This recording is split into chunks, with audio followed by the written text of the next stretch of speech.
اعوذ باللہ من الشیطان الرجیم بسم اللہ الرحمن الرحیم رب اشرح لی صدری ویسر لی امری واحلل عقدۃ من لسانی یفقہوا قولی رب زدنی علما۔ قرآن پاک کا 29واں پارہ تبارک الذی 11 سورتوں 22 رکوع اور 431 آیات پر مشتمل ہے۔ میں ان 11 صورتوں کے مضامین کو ڈیوائن فلسفی یعنی ربانی فلسفہ کے طور پر سمجھ پایا ہوں۔ سورہ ملک رب کی لامحدود قدرت کا احاطہ کر رہی ہے، زندگی اور موت کے فلسفہ سے لبریز ہے۔ سورہ قلم میں محمد مصطفیٰ صلی اللہ علیہ وآلہ وسلم کو مقام محمود تک پہنچائے جانے کی حکمت پیش کی گئی ہے۔ روز قیامت اعمال ناموں کا ملنا الحاقہ میں درج ہے۔ سورہ المعارج میں انسان کی جبلی کمزوریوں اور اہل جنت کے اوصاف سامنے آ رہے ہیں۔ سورہ نوح میں گناہوں کی معافی کی خوشخبری ہے۔ سورہ جن میں ضعیف الاعتقادی اور توہم پرستی کی مذمت کی گئی ہے۔ اسی طرح سورہ المزمل اور سورہ المدثر میں رب کا اپنے پیارے حبیب کے لیے خصوصی پیار جھلکتا ہے۔ سورہ القیامہ میں یہ فلسفہ ربانی سامنے آ گیا کہ انسان کی انانیت قرآن کی سچائی کو روکتی ہے۔ شکر گزاری کا فلسفہ سورہ الدہر میں بیان کیا گیا ہے۔ پھر پارے کی آخری سورت المرسلات نے یہ راز کھول دیا کہ جھک جانے میں دنیا اور آخرت کی راحتیں ہیں۔ اس پارہ مبارک کا اور سورہ الملک کا پہلا رکوع رب کی بادشاہت اور حاکمیت کا فلسفہ پیش کر رہا ہے کہ وہ ہر چیز پر مکمل قدرت رکھنے والا ہے، زندگی اور موت اسی کے ہاتھ میں ہے تاکہ ہماری آزمائش ہو سکے۔ یوں جو لوگ رب سے بن دیکھے ڈرتے ہیں ان کے لیے بہت بڑا ثواب ہے۔ دوسرے رکوع میں بڑے خوبصورت فلسفیانہ قسم کے سوالات بھی سامنے آ گئے، یعنی یہ کہ اگر اللہ اپنا رزق روک لے تو کون ہے جو تمہیں روزی دے گا؟ اگر پانی زمین کی تہہ میں چلا جائے تو کون ہے جو صاف بہتا ہوا پانی لا کر دے گا؟ پھر اس پارے کا تیسرا اور چوتھا رکوع سورہ القلم کا ربانی فلسفہ پیش کر رہا ہے۔ قلم کی قسم اٹھا کر رب تعالیٰ اپنے پیارے حبیب محمد مصطفیٰ صلی اللہ علیہ وآلہ وسلم کے عظیم الشان نبی ہونے اور اخلاق کے اعلیٰ ترین مقام پر فائز ہونے کا اظہار فرما رہے ہیں۔ نہایت ہی مشفقانہ اور لاڈ پیار والا انداز ربوبی ہے کہ آپ صلی اللہ علیہ وآلہ وسلم تو عظمتوں کا منبع ہیں، آپ کے لیے کبھی نہ ختم ہونے والا اجر عظیم ہے۔ حدیث قدسی ہے کہ رب نے سب سے پہلے جو چیز تخلیق کی وہ قلم تھی، پھر اسے حکم دیا کہ لکھو۔ اس نے جواب میں کہا کیا لکھوں؟ اللہ رب العزت نے فرمایا روز قیامت تک جو کچھ ہونا ہے اسے لکھ ڈالو۔ پھر اہل ایمان کو یہ نصیحت کی جا رہی ہے کہ قسم اٹھانے والوں کی باتوں پر، چغل خور پر، عیب جوئی کرنے والوں پر، اکھڑ مزاج اور بھلائی سے روکنے والوں کی باتوں پر توجہ مت دی جائے۔ یہاں ایک اور سبق بھی مل رہا ہے کہ اللہ رب العزت مال و دولت اور اولاد دے کر بھی آزمائش کرتے ہیں، مگر قرآنی سچائیوں کو جھٹلانے والوں کا انجام نہایت برا ہوتا ہے۔ ان کی پیشانی داغدار کر دی جاتی ہے، گناہ چہروں پر عیاں ہو جاتے ہیں۔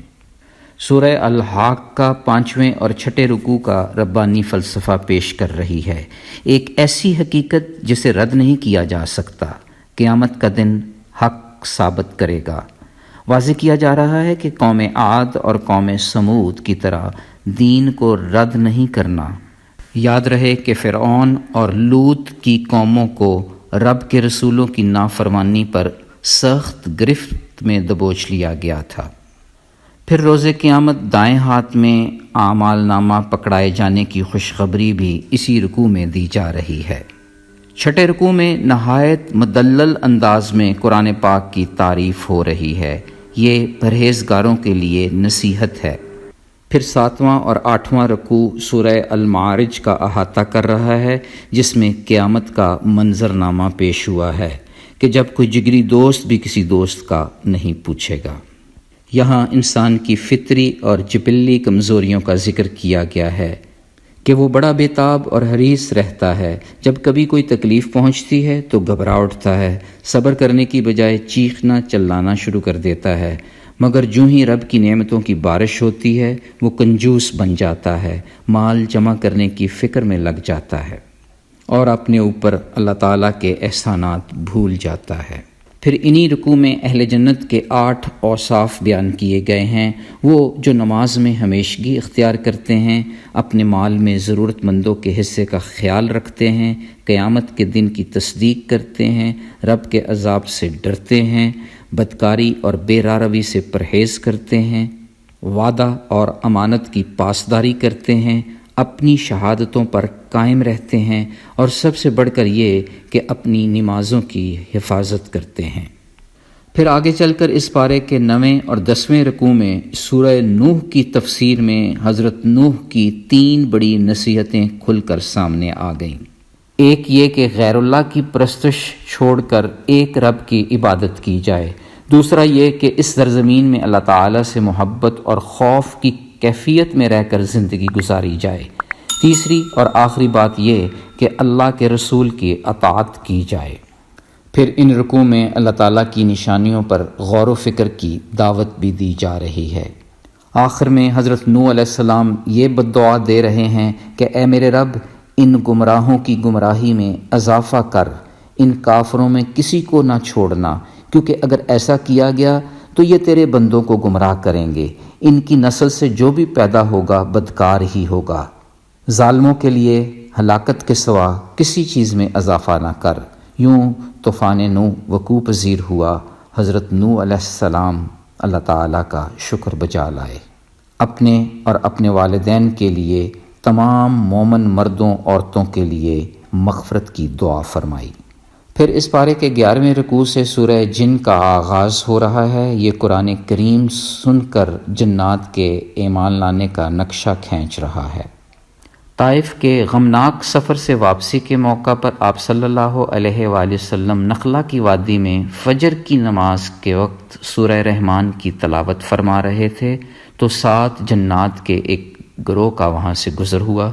انہوں نے قرآن پاک سنا اور سنتے ہی ایمان لے آئے، رب کی ربوبیت کا اقرار کر لیا۔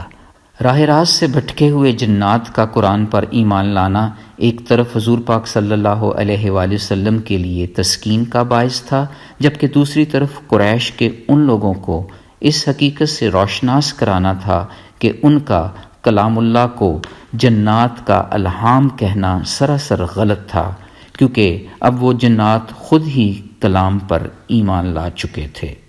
پھر 12ویں رکوع میں اللہ رب العزت نے یہ واضح کر دیا کہ نیک اعمال کی جزا ہے جبکہ برے اعمال کی سزا۔ نیک کام کرنے کا دنیا اور آخرت دونوں جگہ بہترین بدلہ ملے گا۔ یہ نصیحت بھی کی جا رہی ہے کہ مساجد عبادت کے لیے مخصوص ہیں، اللہ کے سوا کسی اور کو نہ پکارا جائے۔ یہ بات بھی کھل کر سامنے آ گئی کہ اللہ تعالیٰ کے سوا کوئی بھی نفع یا نقصان کا مالک نہیں ہو سکتا۔ پھر اس پارہ کے 13ویں رکوع میں سورہ المزمل کا آغاز ہے، جس میں سرور کونین محمد مصطفیٰ صلی اللہ علیہ وآلہ وسلم کو نہایت محبت بھرے انداز میں مخاطب ہو کر کہا جا رہا ہے، اے میرے کمبل پوش محبوب، آپ صلی اللہ علیہ وآلہ وسلم رات کو کچھ سمے سو لیا کریں اور کچھ وقت جاگ کر تہجد کی عبادت میں گزاریں۔ تہجد کی نماز پڑھنے کا بہت بڑا اجر ہے، جسے روح کو بالیدگی ملتی ہے جبکہ قلب میں قرار اٹھتا ہے۔ یہ ربانی فلسفہ بھی سامنے آ گیا کہ قرآن کو ٹھہر ٹھہر کر پڑھا جائے تاکہ کلام اللہ کے معنی دل میں اترتے جائیں۔ مزید یہ کہ آہستہ آہستہ پڑھنے سے قاری اور قرآن کے درمیان 2 طرفہ عمل شروع ہو جاتا ہے۔ اس طرح ترتیل میں خوش الحانی اور قرآن کی روانی بھی شامل ہے۔ پھر 14ویں رکوع میں 5 وقت کی نماز اور زکوٰۃ کی ادائیگی کا واضح حکم ہے۔ یہ بھی معلوم ہوا کہ جو کچھ ہم اللہ کی راہ میں خرچ کرتے ہیں وہ اس ذات باری تعالیٰ کے لیے قرض ہے۔ نیک اعمال جو ہم آگے بھیجتے ہیں وہ اس دولت سے کہیں بہتر ہے جو ہم وراثت میں چھوڑ کر جاتے ہیں۔ واضح ہو گیا کہ اللہ رب العزت سے مغفرت طلب کرتے رہیں، وہ بخشنے والا اور رحمت فرمانے والا ہے۔ پھر اس پارہ مبارک کا 15واں اور 16واں رکوع مل کر سورہ المدثر کا ربانی فلسفہ پیش کر رہے ہیں۔ آغاز اس بات سے ہو رہا ہے کہ اے میرے مدثر، اٹھیں اور رب کی کبریائی بیان کریں، اپنے دامن دل کو تمام پریشانیوں سے پاک کر لیں۔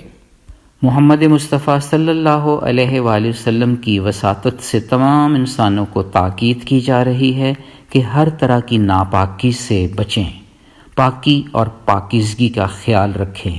جس کسی نے بھی احسان کیا ہو فوراً بدلہ نہ چاہو، اور یہ بھی نہ ہو کہ ان سے کوئی غیر ضروری فائدہ اٹھائیں۔ یاد رہے کہ ہر ذی روح کا مقدر اس کے ایمان اور اعمال پر منحصر ہوگا۔ مزید واضح ہو گیا کہ قرآن ہدایت کا سرچشمہ ہے۔ قرآن سے متعلق کسی قسم کا شک رکھنا بہت بڑی حماقت ہے، اس کے کسی بھی حرف کی توہین ہلاکت ہے۔ پھر اس پارے کے 17ویں رکوع سے سورہ القیامہ کا آغاز ہو رہا ہے، جس میں اللہ رب العزت روز قیامت اور انسان کے ملامت کرنے والے نفس ضمیر کی قسم اٹھا کر اپنی کمال قدرت کا ذکر فرما رہے ہیں کہ ہم انسان کی ہڈیوں کو اثر نو جمع کر کے تخلیق کر دیں گے، حتیٰ کہ روز محشر ہم ان کی انگلیوں کے پور پور بھی درست شکل میں واپس لے آئیں گے۔ پھر اس پارہ کے 18ویں رکوع میں انسان کی اکڑ اور فرعونیت کا منہ توڑ اور مدلل جواب ہے۔ انسان کی انانیت قرآن کی سچائی کو ماننے کی راہ میں سب سے بڑی رکاوٹ ہے۔ وہ اس حقیقت کو بھول جاتا ہے کہ اس کا اپنا آغاز ایک بوند سے ہوا، لوتھڑے سے گوشت کا ٹکڑا بنا، ترقی ہو کر اعضاء اور نقوش بنے، پھر مرد یا عورت کی صورت تخلیق ہوئی۔ یہ تمام تصرفات انسان کی کوشش کے بغیر ہوتے ہیں۔ اگر ان کیمیائی، طبیعیاتی اور ما بعد طبیعیاتی سچائیوں کی تردید ممکن نہیں تو مردے کو دوبارہ سے زندہ کرنے کی رب کی قدرت کا کیسے انکار کیا جا سکتا ہے؟ یہ انکار تو در حقیقت اپنی ذات کو جھٹلانے کے مترادف ہے۔ پھر پارے کا 19واں اور 20واں رکوع سورہ الدہر میں انسان کی تخلیق کے ربانی فلسفہ کو پیش کر رہا ہے۔ رب ہی نے انسان کو سیدھی راہ دکھلائی تاکہ وہ شکر گزار بندہ بنے۔ اہل جنت کی سب سے بڑی صفت یہ ہوگی کہ وہ مساکین، یتیموں اور قیدیوں کو صرف رب کی رضا کے لیے کھانا کھلاتے ہوں گے۔ یہ فلسفہ زندگی بھی سامنے آ گیا کہ روز قیامت سے ڈرنے اور صبر سے کام لینے کی وجہ سے رب ان کے چہروں پر تر و تازگی اور دلوں میں سرور پیدا کر دے گا۔ پھر انسان کو سرور کونین محمد مصطفیٰ صلی اللہ علیہ وآلہ وسلم کے توسط سے یہ تعلیم دی جا رہی ہے کہ قرآن پاک تھوڑا تھوڑا اس لیے نازل کیا گیا کہ اس سے تحمل سے بھرپور استفادہ حاصل کیا جائے۔ دن رات رب تعالیٰ کا ذکر کیا جائے، رات کے پچھلے پہر اس ذات باری تعالیٰ کے آگے سجدہ ریز ہوا جائے اور اسی ذات باری تعالیٰ کی حمد و ثنا بیان کی جائے۔ اس پارہ مبارک کی آخری سورت المرسلات 21 اور 22 رکوع کا احاطہ کر رہی ہے۔ اللہ رب العزت منفرد انداز میں پے در پے قسمیں اٹھا کر روز محشر کے وعدے کی یقین دہانی کرا رہے ہیں۔ قیامت کے چند بڑے حادثات کا بیان ہے، جب آسمان پھٹ جائے گا، ستارے بے نور ہو کر بکھر جائیں گے، پہاڑ ریزہ ریزہ ہو کر اڑ جائیں گے، انبیاء اور رسول ایک مقام پر اکٹھے کیے جائیں گے۔ فیصلے کے اس دن تمام انسانوں کا اللہ رب العزت کے سامنے حساب کتاب ہوگا۔ مزید واضح ہو گیا کہ انسان کی تخلیق کس طرح ایک معمولی بوند سے ہوئی، پھر معینہ مدت کے لیے ایک محفوظ مقام میں رکھا، نہایت عزت و احترام سے دنیا میں بھیجا، پھر بھی وہ روز قیامت کو ٹھکرائے تو صد افسوس ہے۔ یوں اپنی تخلیق پر غور و فکر کے ساتھ ساتھ زمین پر بھی تدبر اور تفکر کی دعوت دی جا رہی ہے۔ سوچنے کی بات یہ ہے کہ زندوں کو محلات ملے جبکہ مردوں کو زمین کے اندر جگہ ملی تاکہ دوسرے جانور مردہ کی توہین نہ کر سکیں۔ مختصراً اس پارہ مبارک کا ربانی فلسفہ ہمارے لیے عرفان و معرفت کے کئی نئے دروازے کھولتا ہے۔ اللہ رب العزت کی حاکمیت سے لے کر قلم کی ایجاد تک کا سفر کئی ایک سنہرے اصول مرتب کرتا ہے۔ رب سے بن دیکھے ڈرنے کی سعادت غور و فکر کرنے والے کو نصیب ہوتی ہے۔ قرآن پاک کی کئی انداز میں تعریف ہو رہی ہے جو کہ پرہیزگاروں کے لیے نصیحت ہے۔ اس پاک کلام کو ٹھہر ٹھہر کر پڑھنے کی حکمت یہ ہے کہ نور دل میں اترتا ہے۔ انسان کی تخلیق کے عمل میں بہت گہرے فلسفہ کا راز چھپا ہوا ہے۔ یوں کسی بھی ربانی فلسفہ کا انکار در حقیقت اپنی ذات کو جھٹلانے کے مترادف ہے۔ انسان کی معراج صرف اور صرف قرآن کی نصیحتوں میں پنہاں ہے۔ ہماری آنکھیں قرآن ہی کھولے گا، دل کی دنیا فلسفہ قرآن ہی سے بدلے گی، روح کو قرار اسی نور ربانی سے ملے گا۔ تو پھر آئیں اللہ کے حضور دعا کرتے ہیں کہ وہ ہمیں رب کی حاکمیت اور کملی والے کی شان کا فلسفہ ہمارے دل و دماغ میں کشف کر دے۔ اے ہمارے کریم رب، ہمیں اپنا شکر گزار بندہ بنا دے، ہمیں اپنی راہ میں خرچنے کا حوصلہ عطا فرما، مسکینوں، مسافروں اور یتیموں کے کھانے کا انتظام کرنے کی توفیق عطا فرما دے۔ اے میرے پاک مولا، ہمیں توفیق عطا کر دے کہ تیری تسبیح بیان کرتے رہیں تاکہ ربانی فلسفہ کی ساری سچائیاں کھل کر ہمارے سامنے آ جائیں۔ اے اللہ، روز قیامت ہمارے اعمال نامے ہمارے دائیں ہاتھ میں نصیب ہوں۔ یا اللہ پاک، ہمیں صبر اور شکر کی نعمت سے مالا مال کر دے۔ اے ہمارے انداتا، ہم عاجزی اور انکساری سے دعا گو ہیں کہ ہمیں اپنے پیارے حبیب کے سجدے تہجد کے وہ لمحے نصیب کر دے جب رات کے اس پہر دولت لٹ رہی ہوتی ہے۔ یا اللہ، ان لمحوں میں ہم بھی رب تعالیٰ سے محو گفتگو ہو جائیں، سجدہ ریز ہو کر جو بھی جی میں آئے مانگ لیں، اپنے لیے ہی نہیں بلکہ دوسروں کے لیے بھی۔ آمین یا رب العالمین۔ سبحان ربک رب العزت عما یصفون وسلام علی المرسلین والحمد للہ رب العالمین۔ فی امان اللہ۔ اللہ حافظ۔